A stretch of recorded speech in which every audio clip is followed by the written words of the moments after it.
Hello, hello, hello. Welcome, everybody. Hi, Ricky. This is my third live today.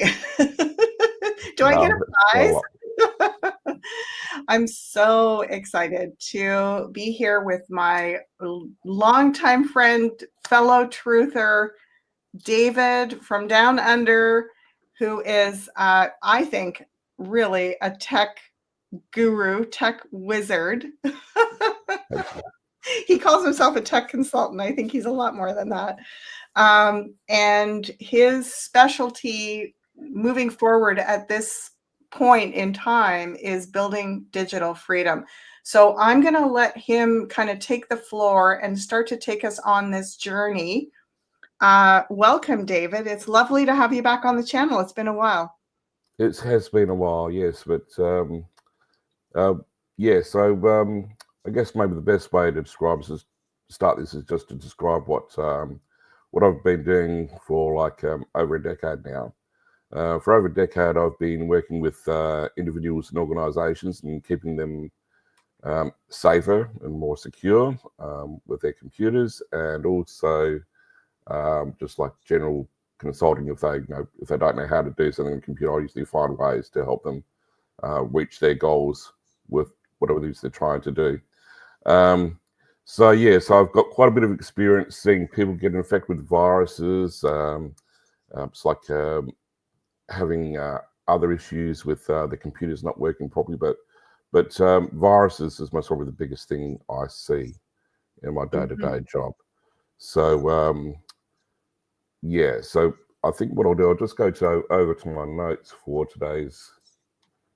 Yeah, and I want to take a Video. moment to tell everybody to just give them a bit of the lay of the land of what we're going to be discussing. It's probably going to be about an hour. And is it okay if I just read your, like, not the full description of your notes, Sure. but just Yep. the points? Because I think it'll be great. So David's going to give us a bit of an intro, and I think it's fascinating where he's going to take us because it's a little bit into history and it's into how this whole concept of, I don't want to say pulling the wool over our eyes, but like, this energy of leading the masses where they aren't quite sure what's going on. He's got a fascinating kind of story to tell about that, the eagle and the werewolf. I'll let him go ahead and Yep. explain the significance of those two concepts. And then he's going to take us into a bit of the recent past of the tech industry, and the current state of AI. I think this is where we're really wanting to focus, David. Like, where are we at? What is this pivotal moment that we're at? And then the final segment is on battening down the hatches, and how do we prevent these tech giants from kind of closing us into this system where we don't have a lot of options. So this is getting us going into an area that at some point I keep saying over the years that I want to get you together with my dear friend Dan Nielsen, because he's working at another angle with this same topic. So I think we'll do something down the road with both of you. But Sounds good. start us off, David. Start us off with The yeah, eagle and the werewolf. the eagle and the werewolf. It's pretty fascinating. Okay, so intelligence and psychological operations have been part of war and empire building for millennia, for several millennia. So it's not a new thing. So just to give you an example, there's something in intelligence called steganography. Okay, and what steganography means? It means it's a symbol that is put out in the public that only the elite or certain people know what that symbol means. To everyone else, it just looks something mundane and not Innocuous, that yeah. not that special. So in this case, we're talking about the eagle. So people see an eagle and they think, oh well, that's nice. It's a beautiful looking bird, and that's as far as they'll go with it. But the eagle is a is a is a is a is a symbol of steganography that the Roman Empire first started using. Then it was something was used by Hitler's Third Reich, and now it's currently being used by the US government. And if you look at their seals, it's like the United States government's current seal. It has an eagle on it. Mm-hmm. It's like and it's a big part of how the ancient Roman civilization, its Third Reich, presented themselves. They quite often march with an eagle, and the reason why they used an eagle is because an eagle represents the ability to see much further ahead than what its prey can. Okay, so when it's like an eagle, it's like sees its prey, the prey doesn't even know that the eagle's around at the moment because the eagle can see so much further than what the prey can. So that's So the it's whole that, idea behind that what we symbol. call that 40,000-foot view or whatever, right? It's Yeah. the big So picture.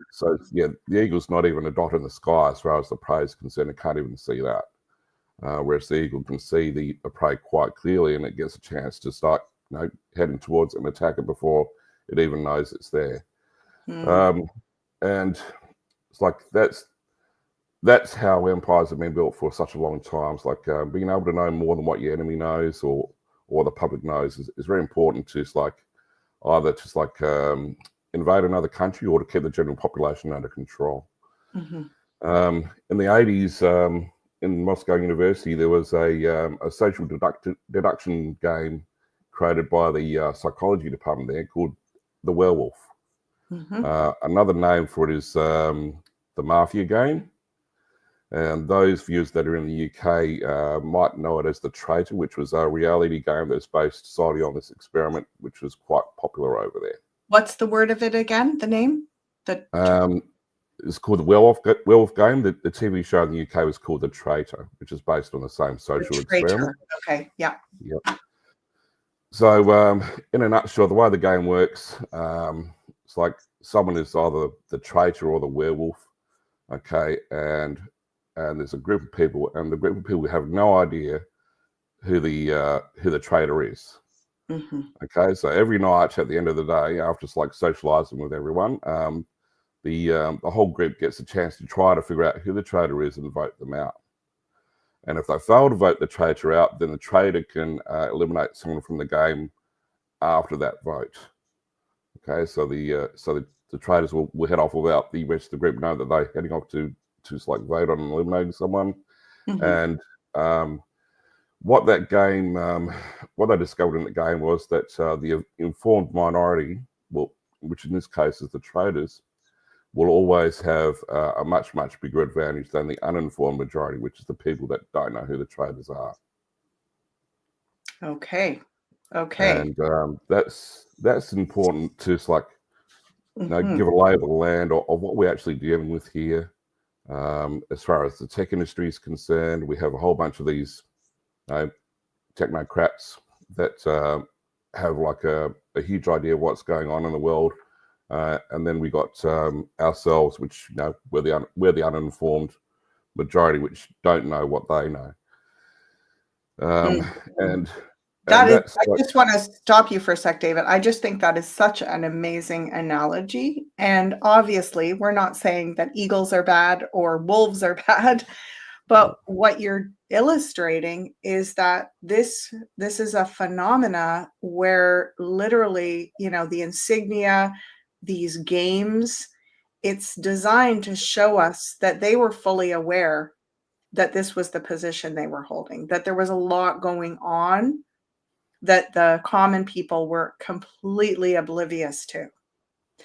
And, I feel like we are here at this time. We've been given the opportunity to peel back some of that, the veil of secrecy on a lot of these things. And someone like you, who's been in this industry for decades, is seeing the insider from a awake truth or perspective and can tell us, hey folks, here's the things you want to pay attention to.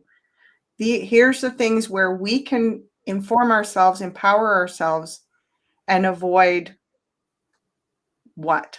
That's what we're going to talk about. So thank you, David. Yes. And Yeah, so that's the introduction. So I think that gives the audience it's like a rough idea of where we're heading with this, and what we're going to try and circumvent is like how to like make sure they don't get too much information about us, and also to keep ourselves safe. So that brings me to the recent past of the tech industry. So one of the biggest things that's been happening over the last decade or so is like so many times I hear clients of mine saying, I was outside with my girlfriend the other day, and I was talking about hair clips, and I don't have long hair, but I'm seeing ads for hair clips on my phone now because we have this situation where we're under so much surveillance from advertising companies. It's incredible, and they know so much about us, and it's just it's just insane how bad it is. And also that's a problem we'll run into with as far as security is concerned, as well as privacy. I see, or I guess the best way to describe it, there's like 2 or 3 main ad network companies that control all the ads on the internet. So when you're a website owner and you're needing to put ads on your website because it's the only way you can make revenue, it's like you'll contact one of those 3 main ad network companies, and that company will come in and will take over portions of your website, and those portions of your website are no longer under your control. All you know is ads are being pushed through there. You don't even know what the ads are, and you're getting paid for clicks or views on that ad. Now, these 2 or 3 ad network companies have thousands upon thousands of ads coming through their networks every day. They don't have time to check them to make sure they're legitimate. Okay, so when you have someone who's some hacker in the Philippines or something like that who's trying to like spread a virus, he or she knows how all of this works. And what they'll do is they'll create an ad so they can spread the virus quickly, and they know they can make up whatever lie they want to get people to click on the ad. And also, if they're very clever, they can actually inject the virus itself into the ad. So seeing the ad and not clicking on it is not enough, because once you see the ad, it's actually been downloaded onto your device. Okay, and if they inject the virus into the ad itself, then it's too late. Your computer's infected. So that's a huge problem I see day in, day out. It's one of the main ways I see my customers get attacked. Mm-hmm. And that's so that's much probably the biggest concern I have with the tech industries, like currently and in the past. Okay.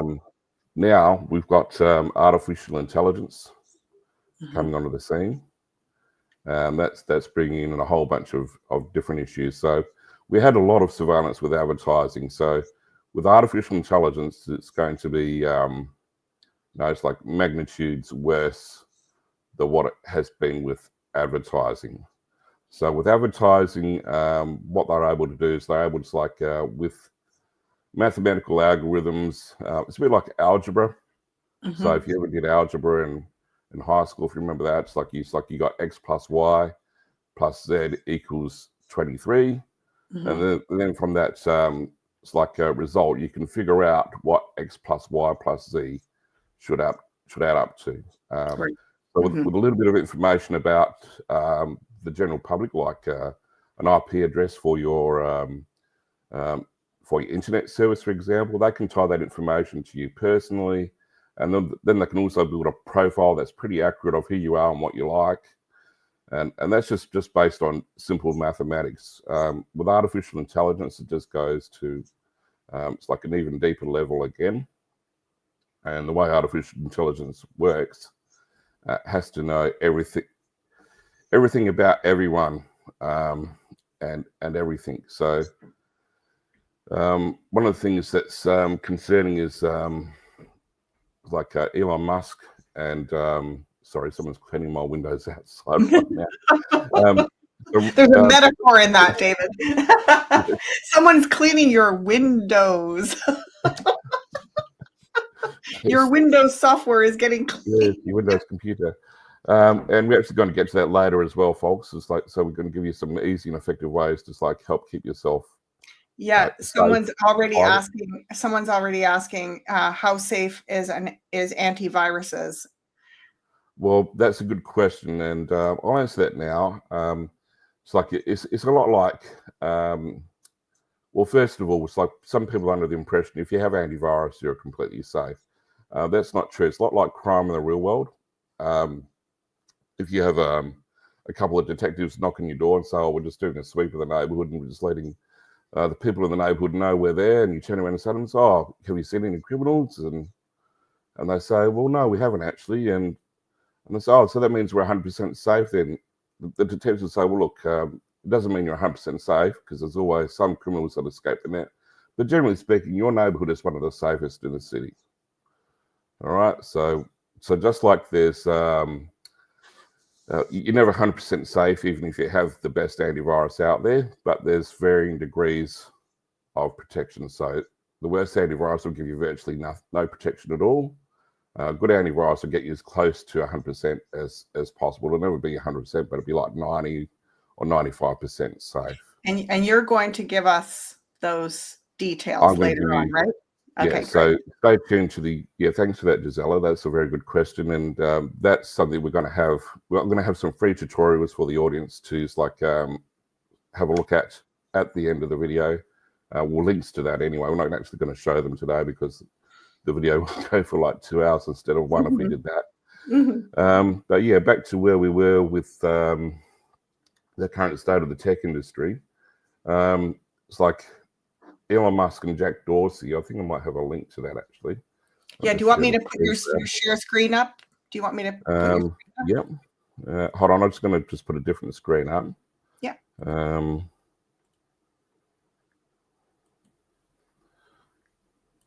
Yeah, so, yep, there we go. So I've got that up now. And you can, yeah, thanks for that, Ashala. So yes, recently Elon Musk and Jack Dorsey called for abolition of all intellectual property laws, arguing there are much greater models to pay creators. Well, for starters, they don't actually tell us what those models are that are better to pay creators with. But this is one of the things that is quite concerning about artificial intelligence. Yeah. Whoa. Hold on. I want to decode this. So abolition, removal of all intellectual property laws. And the premise is that there's going to be greater models to pay creators. Well, they're saying there will be, but they don't say what they actually are. Right. Okay. So, for example, and this is definitely like this has got all my alarm bells ringing because I've literally even talked to lawyers about intellectual property rights in years past. You know, I have different works of writing that will eventually be published, and I'm very aware of this. You know, it's like it was already copyright protection was already such a loaded kind of landmine scenario. And now if we have AI reading and like repurposing everything that we create, like it can just go in and cherry pick out of our amazing works of whatever masterpieces, works of fiction or nonfiction, like programs and stuff that we develop, courses that we develop, all of that content. AI can go in, utilize big segments of it, and then change things, other parts, and hijack it into something else. So that I really am worried about that. That is a huge problem, and I'll just sometimes wonder whether the whole thing with the anti-censorship it's like route that Elon Musk is going on with Twitter is like, I'm just wondering if they're using that as a way to lead into this. Because so anyway, for people that don't know, Jack Dorsey used to own Twitter before Elon Musk bought it. And what he did recently, he started a discussion on Twitter, which is now called X, stating he wants to delete all IP law. And Elon Musk, the current owner of Twitter, which is now called X, jumped into the discussion and he said, "Look, I think it's a great idea." And they're trying to say that AI can't work properly with intellectual property laws in place, because if they break copyright law, they're going to what they call the equivalent of a low-level drug offence fine for every time they do that.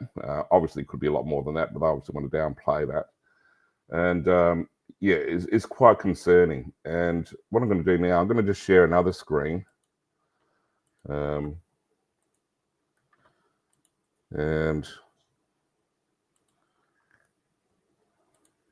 let me just bring this up. And about a year ago, can everyone see that? Yep.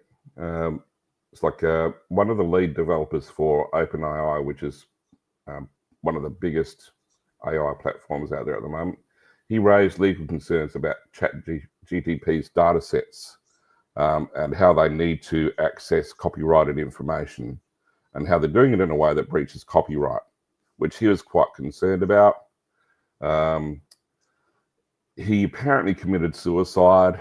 So I don't want to go into conspiracy theories here. He might have actually killed himself. We don't know. But it does seem quite convenient that he's no longer on the scene to actually blow the whistle about this anymore. So it is quite concerning the way they want to go with this. Ultimately, what they want to do is they want to not only remove intellectual property laws, but also create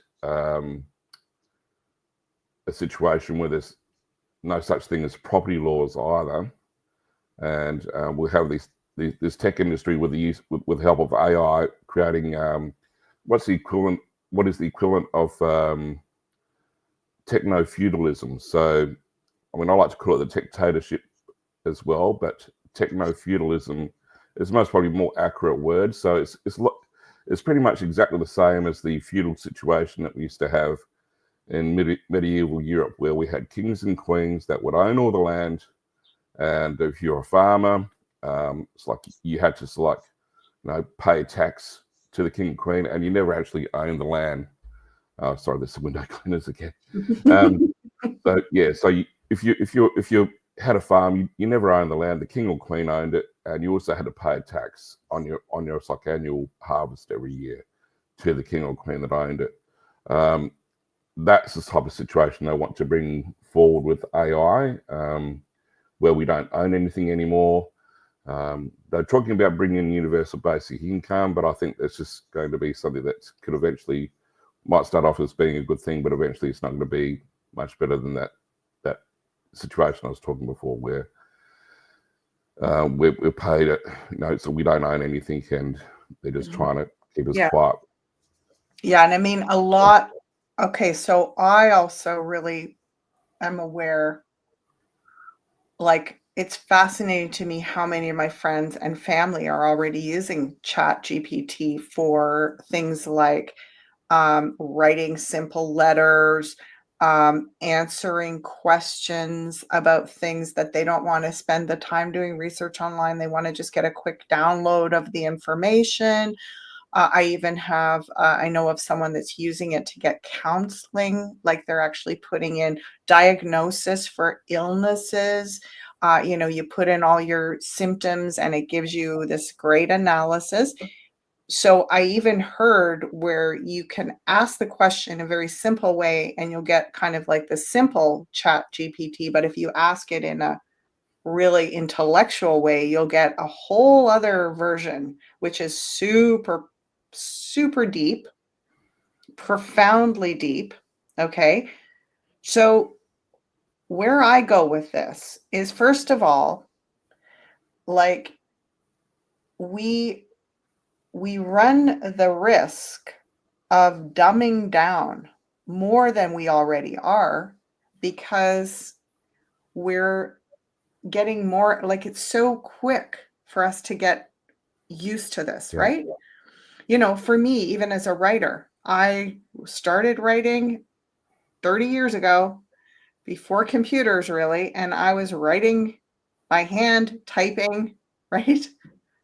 And now that I have a computer, I mean, it would be really hard for me to go back and type or write by hand, like I'm a bit too lazy to do that, to be honest. And I mean, we used to have to, you'd write and you'd either have to white things out or you'd have to like, put a bubble around it and move it to another page. Like I literally sometimes would cut pieces of my my essays or my writing out and move it, paste it onto, literally physically cut and paste. I mean, it's just painful, right? So it's like you can see how easy it is to become not only adapted and accustomed to these things, but absolutely like barely able to function without them. Yeah, And and in a generation, not able to function without them. yeah, and that's a huge danger. And I'm glad you brought that up because that's one of the things I want to mention as well. Well, that you gave some good examples of the things that are great about AI. It's going to save people so much time. So, for example, it's like legal briefs are probably the most powerful thing you can use ChatGPT for, and some of the other major AI platforms out there. It's like something that would take you, it might take you months to put together an amicus brief, for example. With AI, you could do it in a couple of minutes. And it's going to do it so well that the judge is not going to have any problems with what you're presenting in court. And quite often it'll help you win the case a lot more easily than what you would have been if you did it manually yourself. So there's some very powerful things you can do with AI, but the danger of it is like it's going to make us dumber. There is some sort of intelligence that's required to use AI well. So one of the things it is going to teach people to do well is to ask the right questions. Because when you're using artificial intelligence, there's something called prompts, where that's another word for a question. So you prompt the AI to come up with a response, and if you get really good at asking prompts in the right way, you can actually get a much better result with artificial intelligence than what you would if you didn't really know how to ask the question properly. Yeah, and this takes us into, we have a question here, which I knew it was going to go here. So let's just dive in. We might as well face it right now. Shanti is asking, can you talk about the people talking to what they're calling their higher selves or going through what they say are quantum gateways with AI? Right. Well, there's no official quantum computer backend to artificial intelligence. Not to say that there's not, but there's no official talk about that publicly. But yeah, that's just one of the things I was thinking about this morning before I came on the show. It was like there was a guy, just a sidetrack to quantum computing because that is definitely a thing. There's a Canadian, it's like an entrepreneur. I can't remember his name, but he invented a company called D-Wave. We came up with a company called D-Wave, and he started selling the world's cheapest quantum computers through that company. And at the time, which is I think it was about 4 or 5 years ago, though he was selling those computers for about $1 million each, which is quite cheap for a quantum computer. Now, at the time, it's like when he's first launching them, he did quite a few. It's like he did a bit of a tour, it's like around the US and Canada, presenting his product to people, and those presentations got put up online. And one of the things that's quite concerning about one of those presenters, which eventually got pulled from the internet, was he was talking about how he could actually use one of the reasons why he's so excited about quantum computing, because he could actually use the quantum computer to summon demons through it. Okay, because if you know how quantum computers work, it is tied quite strongly to consciousness in its rawest form. And what I was thinking about today, well, what if the same thing could happen, but with instead of demons, maybe angels or our higher selves? So there is a possibility through quantum computers that that higher energy could be pulled through just as easy as what the lower demonic energy could. So sometimes I feel like maybe there is. Just like with intuition, how do you know which one you're getting? And right? And the good thing about intuition, because it's running through your own body, is you can feel the difference. Now, I'm not saying you cannot do that. Like, I don't have an absolute definitive answer for this right now, but my suspicion is, first of all, we don't need this. We can talk to our higher selves and have this phenomenal downloads of the most extraordinary information.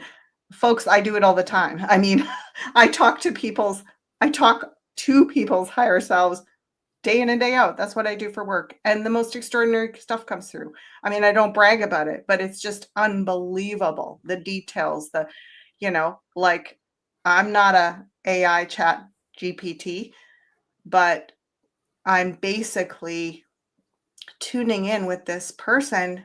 However, I am a human being with a human heart.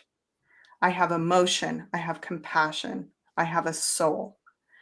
And it's, I guess, where I want to take this is to inquire at some point. Like, I actually did cards on this earlier today as well, because I knew we were going to be talking about it. And what I was getting was there's a little bit of like priming the pump in terms of getting people thinking a little bit more expansively, right? Like and then at some point, I suspect that our innate intuition, our higher selves, our higher consciousness is just going to override this and go, we don't even need these things. We don't need to sit down at a computer and do this. Like, we can do it. We don't need artificiality in terms of these physical technologies to do this. We can do it heart to heart, psyche to psyche, soul to soul in the metaphysical realm. We don't need the physical stuff between us. Yeah, so that's a whole nother conversation we could have. It's a whole other conversation. I've been dealing with people that do that sort of thing for thousands of years. So Totally. And we had to touch on it because it's a big part of this, right? It's where I think it's where a lot of people will be like, wow, like I've had people say, I put in these questions, these philosophical questions, and the responses I got were more profound than what I get talking to humans. And it's like, okay, because this particular instrument has access to so much data, and it has an ability to collect that data quickly, but it's still data. It's still raw data. And at some point, my perception is that we're going to get to the point where we don't need that, because discernment is what comes in here, right? How does that technology discern what is actually for our greater good? Right? Like, can it give us information that is not actually going to be helpful for us? Is it doing a prayer before it starts? Right? Nothing is smudging. Yeah. So yeah. And just to add some more weight to what you're saying, so Cliff High, who's sometimes on the Beyond Mystic channel, which you're also a part of, he actually had something to say about this a few weeks ago, which pretty much mirrors exactly what you were saying. He's saying it's like, well, AI is really important right now, and it's going to be a big thing. He says it's not going to be the be-all and end-all because it can never connect directly to consciousness, whereas we can. Mm-hmm. And it's like people should, if people haven't watched any Cliff High stuff and they're interested in this sort of thing, they should really watch some of his videos, especially the last one, which is also sort of like what is directly related to quantum computers. Actually, I don't know if you might have seen it on. The twisted noodle one. The twisted noodle one, yeah, where it's like where it was like the Voyager space probe was like we're sending data back recently, and they had this quantum computer called Sycamore, which is invented by Google. It's probably the world's most powerful quantum computer chip. And then in a nutshell, this message looked like it was coming directly from the universe itself, or from some highly evolved being. And what it was doing was it was pretty much almost driving people that were seeing the image that it sent through crazy. They started to feel like they were connecting to nature, that nature was talking back to them, and all this sort of thing. So that's most probably what Cliff High is talking about. It could possibly be a doorway where people, it's like start to learn how to deal with consciousness directly instead of dealing with the material world as we do now with technology. Yeah, so it's and also he doesn't believe AI has a long-term future. Okay, so he believes that he's pretty much saying exactly what you're saying, Ashala. It's like it's great right now, it's a big thing right now, but it's not going to be a big thing forever. So I don't know what time frame he's talking about, whether he's talking about 5 years, 10 years, or 50 years, but eventually AI is going to fall by the wayside, and we're going to be dealing directly with consciousness using our intuition instead of using, Chat GPT or whatever. Yeah, and I feel like, again, if we can say we'll integrate the useful aspects of this, but again, recognizing how easy it is for us to just become lazy. If it inspires our curiosity, if it helps us to sort of into expansiveness of all our bodies, not just our mind, right? Because like he was saying, that people were going crazy. Well, it's because if you just get the mind information without the heart open and without the body, without the lower chakras grounding you, you're going to go bonkers, right? It's not ideal. It's like too much information put directly into our minds is going to blow our circuits unless we have the capacity to hold it with our hearts and with our whole chakra system. So yeah, there's miles to go with all of this. And thanks for indulging us, David, because I know it was like, That's okay. here No, we what you are. said was like it was perfect, as it always is. So I think Yeah, this is one of the best conversations we've had in a long time, and we seem to be really in sync, which is great.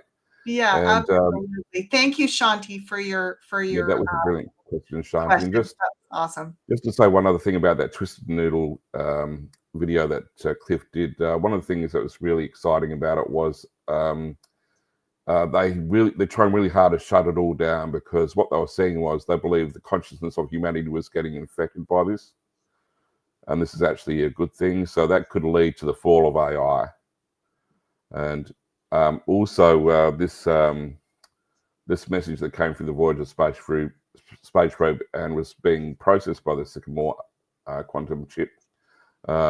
It was so powerful it actually blew the chip up. So, but yeah, that's some positive angles of AI and where it can take us in quantum computing. But one of the things, just to expound a bit further on what you were saying, it's like how it could possibly make us lazier, but also that power of AI is also going to make it easier for us to lose control of ourselves and our society. So one of the biggest problems we've been seeing, with the medical experiment in 2022 and a whole bunch of other things that's been going, it's like people are starting to wake up to the fact, hey, I don't want to consent to this. If I don't come out publicly and state that you don't have my consent to do this, then they're going to do whatever they want. And also, they can do whatever they want if there's more complexity in society. So the more complex society is, the harder it is to find some sort of recourse to what it's like, find some sort of justice for what you're doing. Because I've lost my train of thought here, but I think you know where I'm going, Ashala. Absolutely. It's like if society gets more complex, it's harder to bring sovereignty back to the local level. Exactly. What I hear you saying, David, is like, the complexity is actually part of our downfall, and not in terms of our vision, our minds, our hearts, our intuition, not that complexity, but the complexity of like everything is monitored. Everything is like, we use technology for every little thing, right? Like people are talking about like, AI is going to grow all our food, and it's going, like like I was saying, even analogy of writing, like I'm to blame for this as well, right? Like I've become so used to using technology, but I think there is a sweet spot, just like everything, right? I remember talking to a dear friend of mine who lived in the north, and she lived in this old school farming community, and they still had a couple of the old tractors from the 1950s that were in operation, and the old fellows were still using them. And they said, you know what? That was the sweet spot where the machinery was built to last. It was really helped efficiency wise for people to, in a manageable way to have a good production of good crops, good quality food, right? It was like that point, that sweet spot where, okay, we stop here, and this is an ideal machine until we design something better, but better doesn't mean more complex, right? Yep.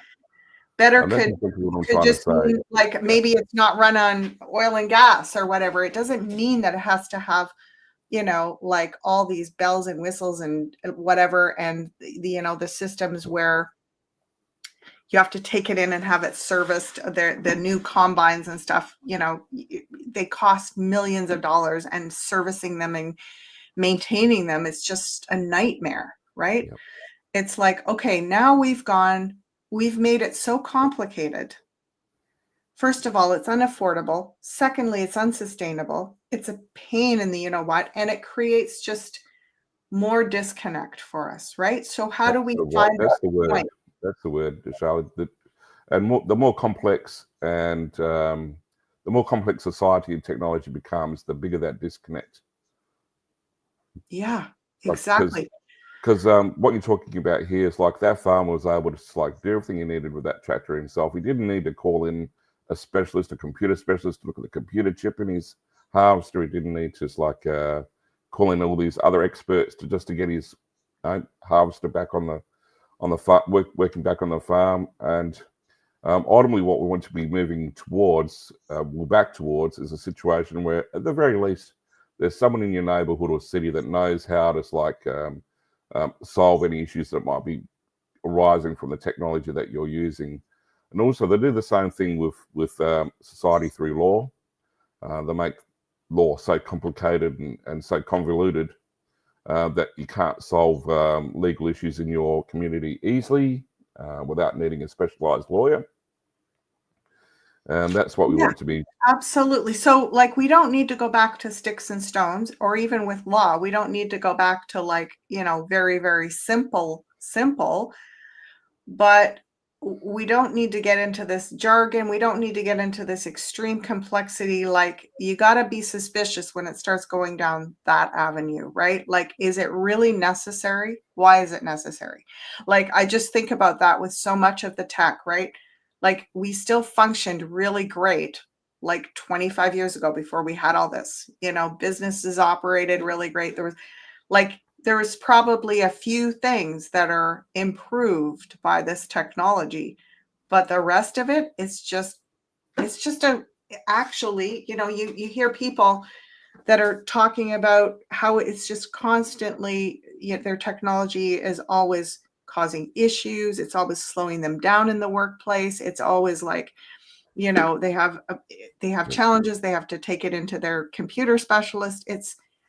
This is normal. This is our normal reality now. And I'm saying, like, where's the sweet spot where, yeah, you can have machines, you can have technology, you can even have robotics and AI machinery to some degree. We've got to discern where is it really helpful and where is it harmful.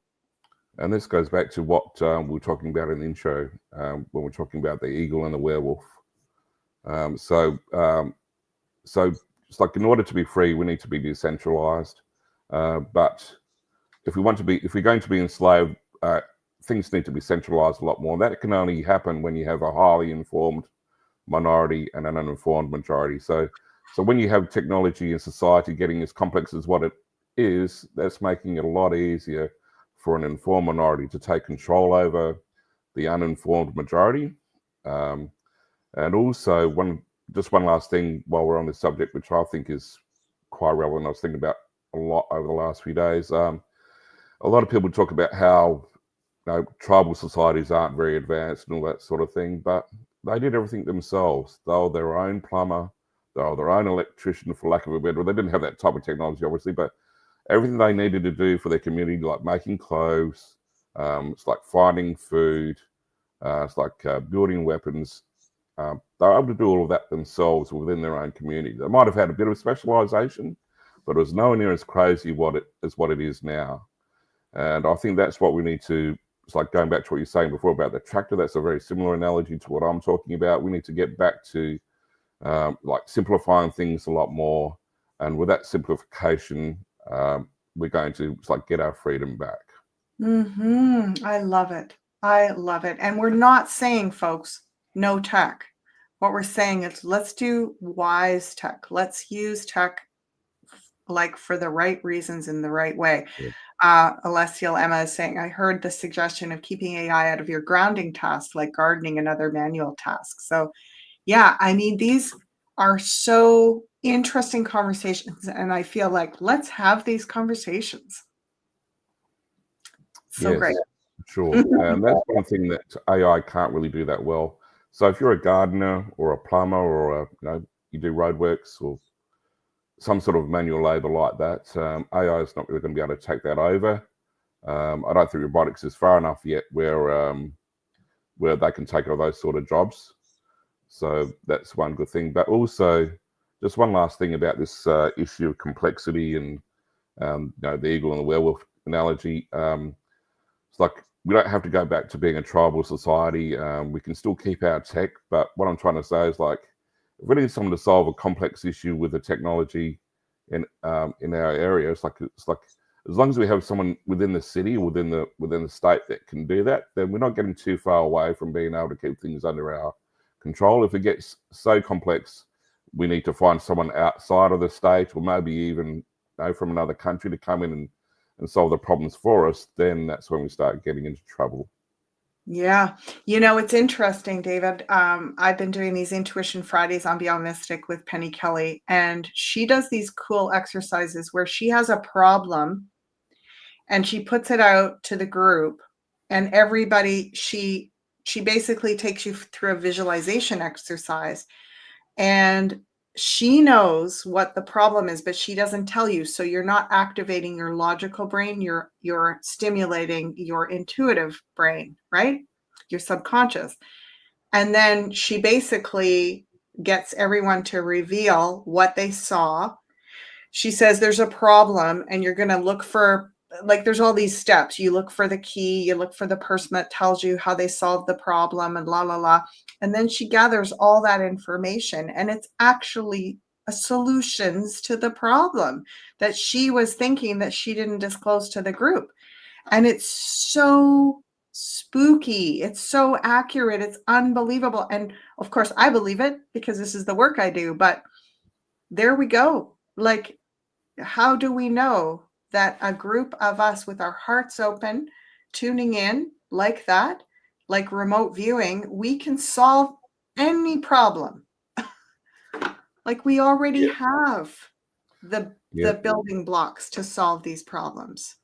We certainly do, and it's amazing. I've been following Penny Kelly for a long time as well. I think maybe even before I started watching Beyond Mystic. So she's quite amazing. One of the things I love about her as well, people say she can be a bit negative sometimes, but when she's talking about we need to get in touch with the local farmers, and we need to be doing more things ourselves. That goes back to the eagle and the werewolf type scenario I was talking about. If we don't know what's in our food, we can't control our health. Is one example of what she's talking about, and I guess what she's trying to say, if we don't start making steps to do this ourselves, then we're going to be forced kicking and screaming into doing it eventually anyway. And if that happens, then it's not going to be as nice as if we get off our backsides and start doing it ourselves now. I agree. I agree. So, David, you're going to take us to. It looks There's one last like thing we haven't gotten down. We haven't. It's like I looked at battening down the hatches yet. So yeah, let's look at that. So when I say battening down the hatches, I'm not talking so much about ourselves, I'm talking about the tech industry in general. So one of the things that my tutorials will cover, we're talking about how to remove artificial intelligence from your Windows 11 computer if you're running Windows 11, which a lot of the audience would be. I understand a lot of people don't want to be jumping into Linux straight away, but that's most probably the best medium to long-term solution. Okay, can you just stop there for a sec and tell us very quick, brief description of what Linux is? Yes, Linux is a free open source operating system that you can put on a computer it's like a version of Windows that's made by hobbyists. Okay, so that might not sound that great, but one of the things that's interesting about the tech industry and how it's evolved over the past 30 or so years is like about 30 or 40 years ago, there's a movement called open source, which arose out of the universities on the west coast of the United States, and a lot of these people that were founders of the open source movement, what they're trying to do is like say was, look, we want to have a special license, and this is not the same thing as what Elon Musk and Jack Dorsey was talking about earlier. It's like it's a special license, which means anyone, as long as they comply with the license, they can look at the code that was used to build that particular piece of software. All right. So another thing that was great about it as well is like about 30, 40 years ago, guys would get together on the weekend and they would go to the friend's garage and they'd start hotting up their cars and it's like making the cars go faster, and that was something they used to love to do together for free. Okay, so there's the same sort of ethos behind the open source movement. There's a lot of people around the world that's like they jump on board a project and they'll contribute for free and they build some really amazing, powerful things. And one of those things that they built is a operating system called Linux, which is like their version of Windows. And unlike Windows, it's totally free. And unlike Windows, anyone can look at the source code underneath it and see what's being used to build it, which makes it great from a security point of view. So they can't hide anything nasty in there because anyone's allowed to see the code underneath and it's not hidden. Whereas Windows and Mac, you have no idea what you're getting into, and you could try to see what code is being used underneath, but you'd be breaking trademarks and patents in order to do that. Wow. Okay. So when you're talking about battening down the hatches, you're actually talking about closing their hatches. That's right. So Okay. once again, the eagle and the werewolf. Okay, so Yeah. people in the open source community, there's still an uninformed majority there, but it's a lot smaller than what it is when you compare to people that are using Windows or Mac OS or like a Google phone and Android phone. Well, actually, Okay. Android is a little bit open source, but yeah, there's still some issues there as well. So what are some ways that we can batten down the hatches? Well, once again, it's like Linux would be the best way, but also my angle on battening down the hatches is it's like they're battening down the hatches, not us battening down the hatches. So they're trying to close the escape routes for us. Oh, I see. Okay, So I got it. They're trying to keep us uninformed. So we're trying to open the hatches. Yeah, and they're trying to close. Yeah, we're trying to open the hatches, and they're trying to shut it down. So one of the things that I've been seeing, it's like Microsoft is being, in particular, Microsoft's probably been the worst one at trying to close off the escape routes for us. So up until about a year ago, it used to be possible to try Linux out on your computer without losing your Windows installation. So you could do something called dual booting. Okay, so you could have your Linux operating system alongside your Windows computer, Windows operating system on the same computer. So if you press a special button when you start the computer, you can choose which one you want to jump into, and then you can try it out. And also, you don't have to completely give up Windows. So that's a great way for people to try Linux and find out whether it's for them or not, and not have to go out and buy a new computer or wipe out Windows completely on their computer and then try to get Windows back again if they didn't like it. So Microsoft introduced an update to Windows 10 and Windows 11 about a year and a half ago. through what's called a firmware upgrade, which made that pretty much impossible to do going forward. So they said it's an accident, but they still haven't fixed up that accident as far as I know yet. Another issue I'm seeing is it's like when it comes to buying a new computer, especially laptops, it's getting a lot harder to find one where it's going to be easy enough for you to install Linux on it if you wanted to. So they know about the escape routes that are open to us, and they're trying to batten them down. There's this journalist, I can't remember his first name, but his last name is Lunduk, and he has a YouTube channel and a whole bunch of other social media channels related to what he does, and he calls himself a Lunduk Journal. What he does, he chronicles the tech industry, in particular the open source industry. And what he's seeing, what he's been seeing over the past few years has been pretty scary.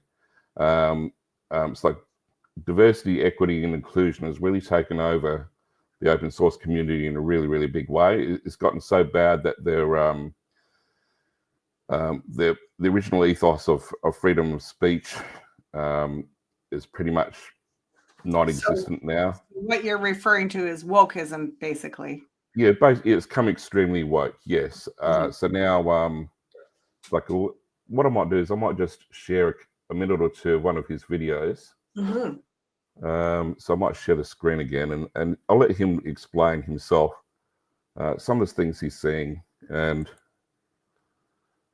I guess what I'm trying to say here, while it is bad what he's talking about, we need to be aware of it, and we need to make the powers that be aware of the fact that we're not happy with this, and we want to see things go in a different direction. So let me just. And you are going to give us some solutions here in a few minutes. Yes, I am. Yes. Okay. So it's not the end of the world, but it's not looking great. But if we know what they're trying to do, we can stop them. Is most probably what I'm trying to say in a nutshell. Awesome. So let me just share the screen and right. So I think I'll just start it part of the way in the video.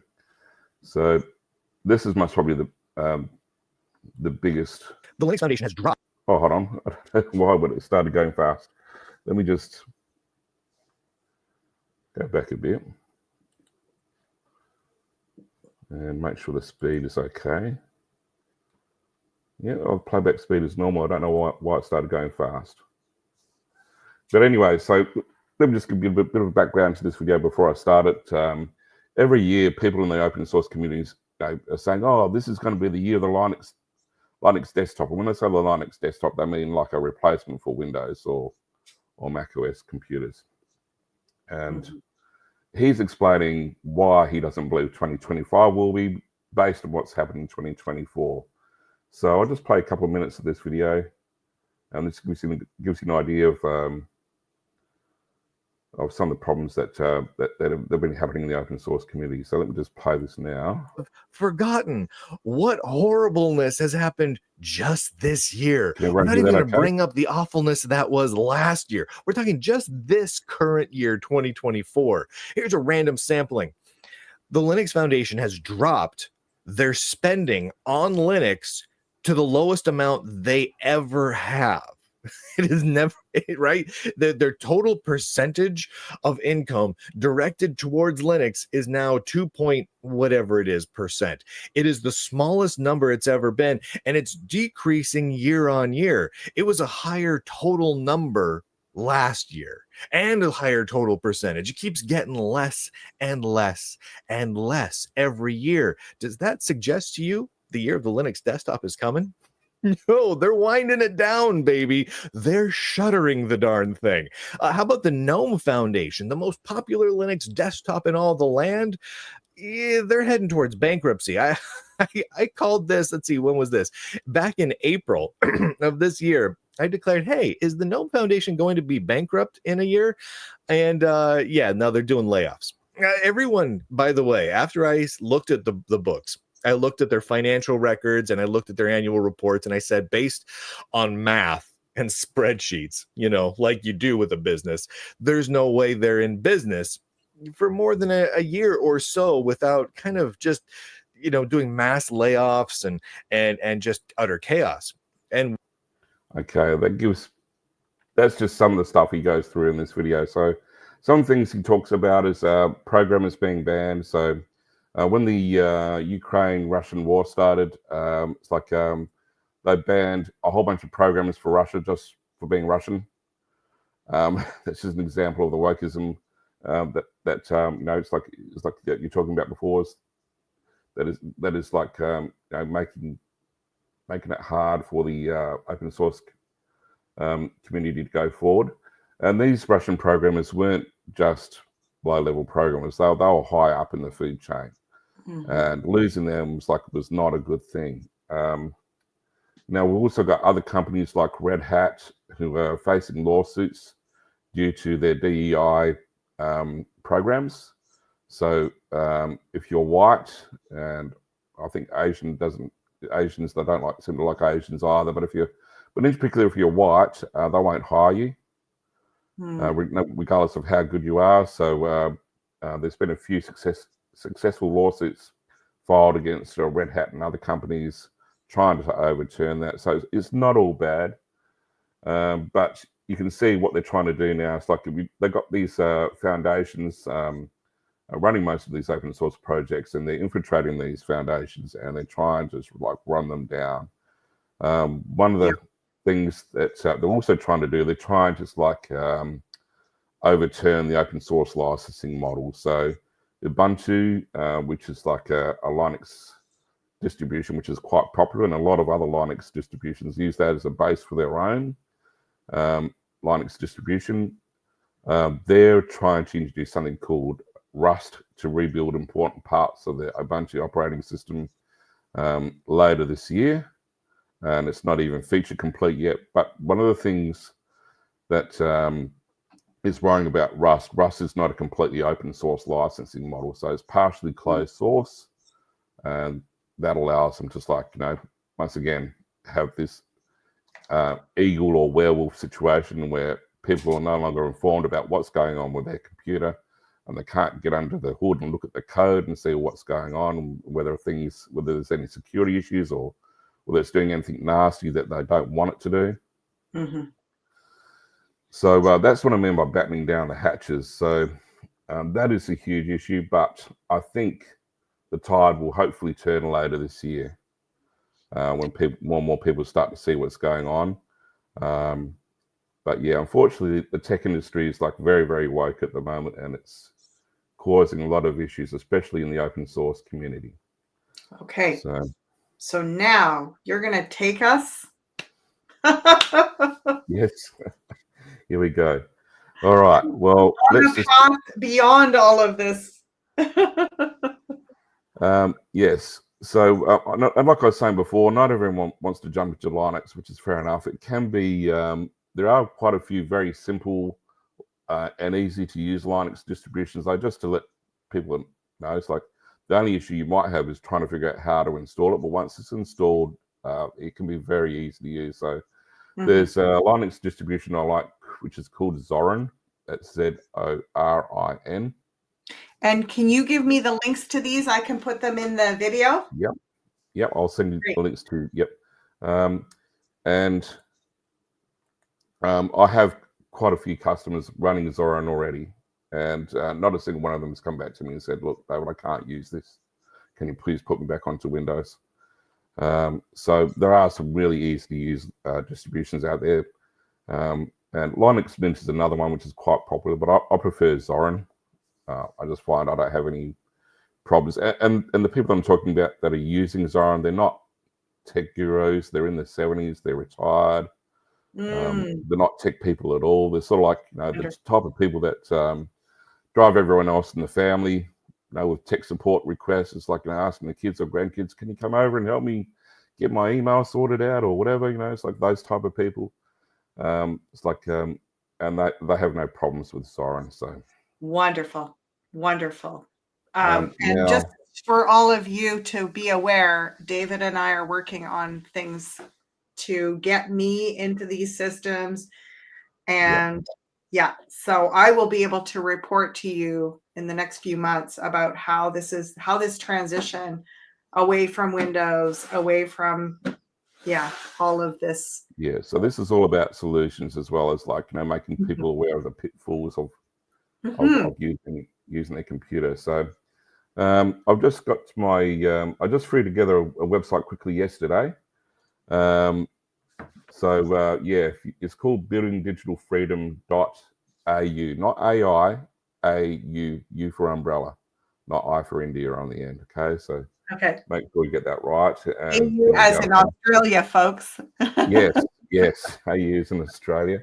And as you can see here, I've got a page called tutorials. We just click on that. That has all the tutorials that I was alluding to earlier in the video. So the first one is most probably the most important one for Windows users is how to install free antivirus software on your computer. So one of the first questions we had tonight was like, what was about antivirus and what to use. It's like, as part of my job, it's like I follow the research for antivirus quite closely. There are several organizations out there whose sole existence is just to test antivirus software and publish the results on a semi-annual basis. And what I'm recommending in this video is one called Bitdefender, and it shows you how to put that on for free.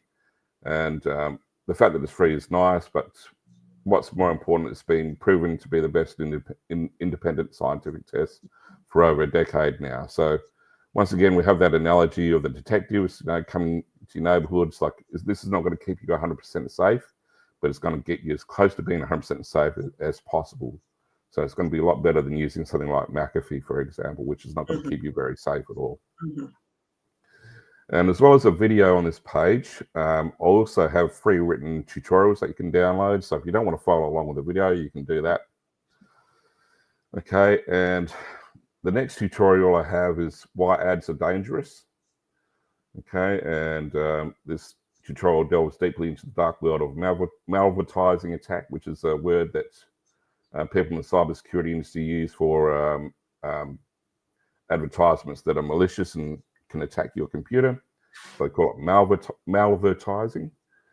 And yeah, I recommend doing the antivirus tutorial first if you are on Windows, and then do this one afterwards.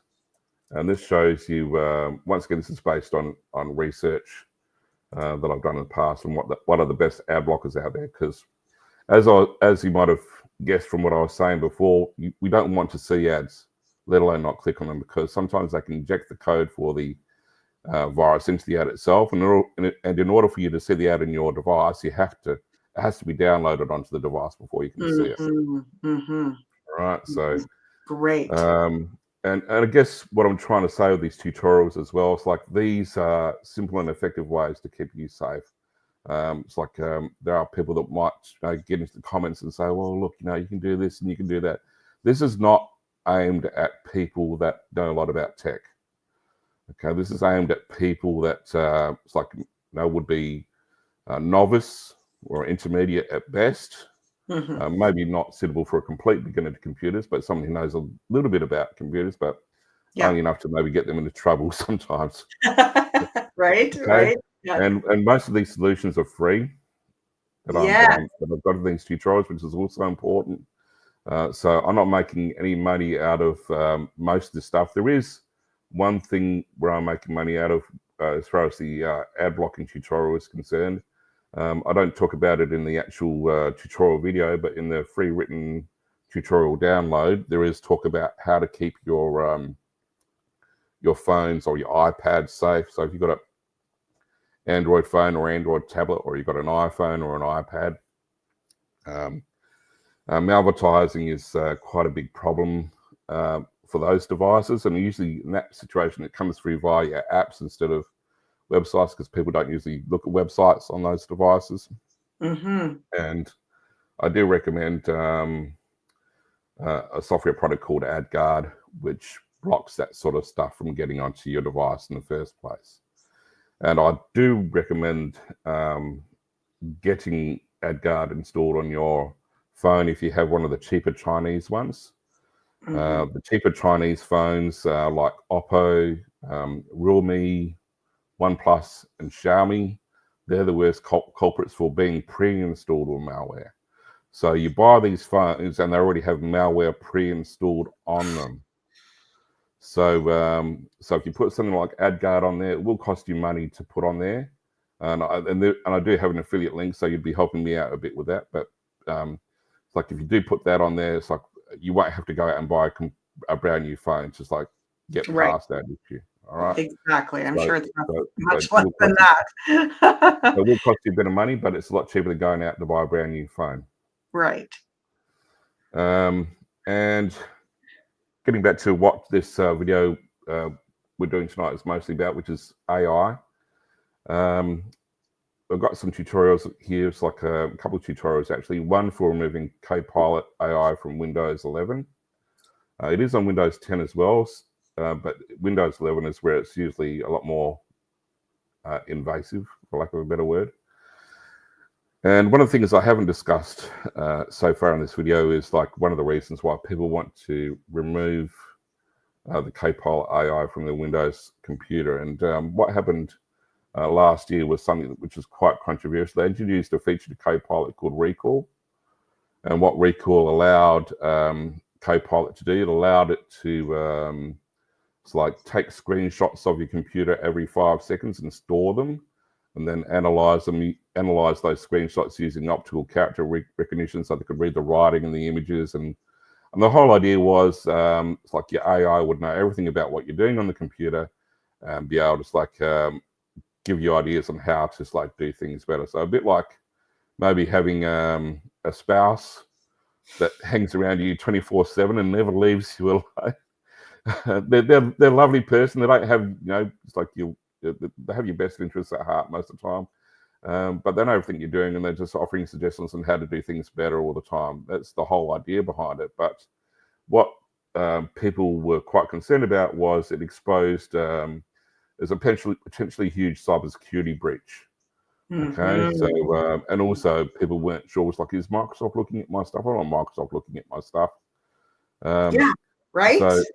So they've actually removed that feature from Copilot, but people are at the stage now. Look, it's like I'm not sure if I can trust Microsoft anymore if they're going to make a huge misstep like that, and I don't want to have that on my computer at all. So this tutorial will show you how to get rid of Copilots. There's actually 2 Copilots in Windows 11. There's the Copilot that is for use for the Windows 11 computer itself. That one has been it's like changed quite a lot since the recall feature was first discussed a year ago. That's actually been removed. It's coming back later this month for the paid version. But in a nutshell, if you're not paying for it, you don't have that recall feature. But what you do have now is something that's a lot less invasive. It's just a wrapper for the web version of OpenAI. So it doesn't know anything about what's on your computer, which is good. But people are just scared. Oh, that's fine that they've done that. But what if they do something like recall again in the future? And there's also another Copilot called Microsoft 365 Copilot, and that ties in with your Office software. So if you're trying to write a Word document or an Excel spreadsheet or whatever, that Microsoft 365 Copilot will give you suggestions on how to do that better. Yeah, and it's so annoying. It's so incredibly annoying. Yeah, so you do have that on yours, do you? I do. Yeah, because they've actually changed how. Because I've helped people get rid of that. Well, I'm going to be doing that tutorial tomorrow and getting it gone. Yeah. So I'm not. So I think these changes have just happened in the last week or so. So I'm not sure whether that's what this is going to do. Is going to completely get rid of that. I think it will, because in the limited testing I've done so far, it seems to be. Okay, great. But I'll let you know. I'll let you know. Yeah. Yes, thank you. Because the version of Office I use is the version for small business, and I don't have an AI package associated with that. So I'm not sure whether in my testing that was enough to confirm that it's going to get rid of that. But I assume that because they have 2 different versions now, which they didn't before, they only had one. They never had the Microsoft 365 version before. I assume if you get rid of that, then it's going to stop AI from trying to take over your Word, and trying to type something in Word or Excel. So, and once again, there's a free written tutorial that you can use for this and all the other videos. And the last one I have is removing Copilot AI from the Microsoft Edge browser. So for people who don't know what a browser is, it's a special piece of software that you need to look at a website. So if you want to get onto Google and do a Google search on your computer, the Google search engine itself is a website. And if you don't have Edge installed, or Google Chrome, or Mozilla Firefox, or something like that installed on your computer, then you can't actually look at Google or any other websites. Okay, and as far as computers are concerned, going back to that ad blocking thing before, that's also mostly browser-based as well, but there is some phone stuff there for apps. But yeah, the Copilot AI is also inside of Microsoft Edge. So once you've done this first tutorial removing Copilot AI from Windows 11, you will still have it in Microsoft Edge. And unlike the Copilot that you have for Windows 11 PC itself, the Copilot AI in the Edge browser will actually watch what you're doing if you're interacting with it. Okay, so that's another reason why people want to remove that from their computer too. And also, interestingly enough, there's a feature which is pretty much exactly the same as the recall feature that exists inside the Edge browser, which is turned off by default. I did talk about it in the written tutorial that you can download. And what this feature does, it takes a screenshot of every web page you visited, and allows you to. The whole idea is to make it easy to look at your past, it's like website history. So if you're trying to look at a website from 2 days ago, it will show you a visual representation of that website instead of just the name. That's the whole idea behind that. That's turned off by default, but people are just worried, like, what if that gets turned on in the future? In that tutorial, I'll show you how to keep an eye on that and make sure it's still turned off. Awesome. Awesome. Oh my God, helpful. Thank you so much. I want to let everybody know that the link is below this video. So check the link out. You can go right on to David's website. And I see the last thing you're going to tell us, share with us, is your personal consulting services, David. Yes. Tell us about that. Well, for those that want one-on-one consulting, I can do that. Just be aware that I'd only threw this website together yesterday, so just give me a couple of days to get the form to work, because I think if you try to fill it out now, it's most probably not going to take you anywhere. Because I need to have a mail server set up on my website hosting service in order to make that happen. But the tutorials, they're all ready to go, and that's the most important thing for today. It's like for those of you that want to do things yourself, you're going to be able to jump in and do whatever you need to do straight away. So incredible. This is so incredible, and like how timely that we caught you right at the onset of this offering, and how important it is for all of us at this exact moment as well. Yes. So, and as Ashala said, hopefully we'll be doing more along these lines in the future, because not only do we want to be taking charge of our health and our food and stuff like that, we also want to be taking charge of our technology as well, and trying to bring that back under our own control as much as possible. Totally. And I think for so many people, it's just like this big, great unknown, and you've broken it down so beautifully, given us resources, ways that we can access these free tutorials. What a gift to our community. Thank you, David. And for all of you watching, spread this video around, share it with your friends, because this is information that's going to be very, very helpful for all the people in our community. So let's share it far and wide. And leave your comments. Let us know if you've got questions.